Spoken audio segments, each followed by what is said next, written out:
Dimanche 27 janvier, après la vague jaune, certains attendaient la déferlante rouge. Ayant délaissé le comptage des gilets jaunes la veille, les médias ont dû cette fois encore abandonner cette tâche à la seule préfecture de police pour cette manifestation un peu particulière. La démocratie, c'est pas dans la rue, c'est dans les urnes. Bref, des gens qui manifestent contre les manifestations. Si les foulards rouges se disent défenseurs de la démocratie, de la liberté d'expression et évidemment respectueux des journalistes et de leur travail, ils ont pourtant réservé des petites surprises à la presse. Monsieur, pardon? vous connaissez la revendication des foulards rouges? Oui, tout à fait, oui. On peut être gilet jaune et foulard rouge, parce que moi je suis pour l'ordre, mais quand le désordre est organisé par le président de la République, il faut réagir. Et donc, moi je suis pacifiste. Arrêtez de filmer! On a la chance d'avoir un président. Les c'est pour la liberté d'expression, votre manifestation, si je bien suivi. Ok, merci beaucoup. Content d'avoir ce président de la République qui a réveillé justement les foules. Je suis très content qu'il y ait justement le droit de s'exprimer. Pourquoi nous, on n'a pas le droit de nous exprimer? On a fait des dizaines d'interviews avant lui. En fait, là, il y a une personne tout seule avec un gilet jaune, là, il y a des gilets rouges.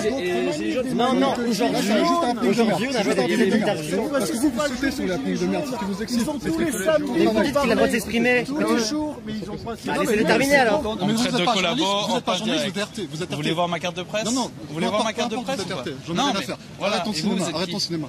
Moi, je suis un citoyen français. Je travaille pas moi aussi, je suis un citoyen français. Pour un salaire, tu travailles pour une puissance étrangère, une puissance hostile. Non, je travaille pour la France, je suis journaliste. Non, vous travaillez pour Poutine. Vous travaillez pour Poutine. Ou encore ces images du œuf qui montrent toute leur tolérance et leur calme quand un gilet jaune leur reproche de ne pas dénoncer les violences policières. Il y a une dame qui est morte. Il y a une dame qui est morte.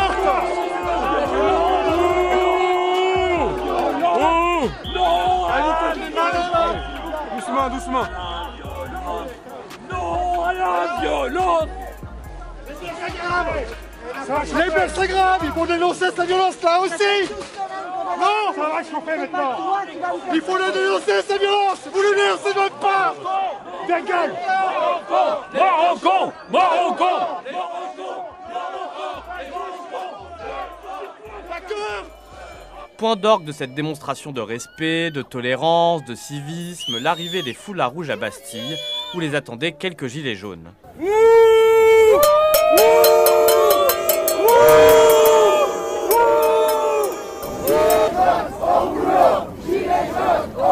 Après avoir passé la journée avec les démocrates et paisibles foulards rouges, nous nous sommes tout de même risqués à aller interroger l'un des membres de la foule haineuse et factieuse vêtue de jaune. On ne voulait pas forcément être là pour les défier eux, on voulait être là tout simplement.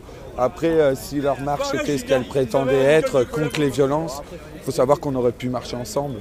Je pense que les Gilets jaunes l'ont plaidé assez souvent, on est vraiment contre la violence.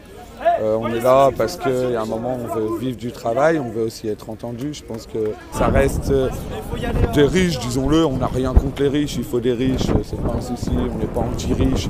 On veut juste que les gens qui travaillent vivent dignement, on veut un RIC, on veut pouvoir être entendu, on veut pouvoir parler. C'est de la provocation, ça veut rien dire. Ça veut rien dire ça. C'est transitif. Ça veut rien dire. Moi j'aime les riches en fait. Je trouve qu'ils ont tout compris et je les soutiens et je les aime. Voilà. Très bien. Eh ben je vous remercie. Je vous souhaite une bonne journée. Voilà, à vous aussi, hein. Merci. Merci beaucoup.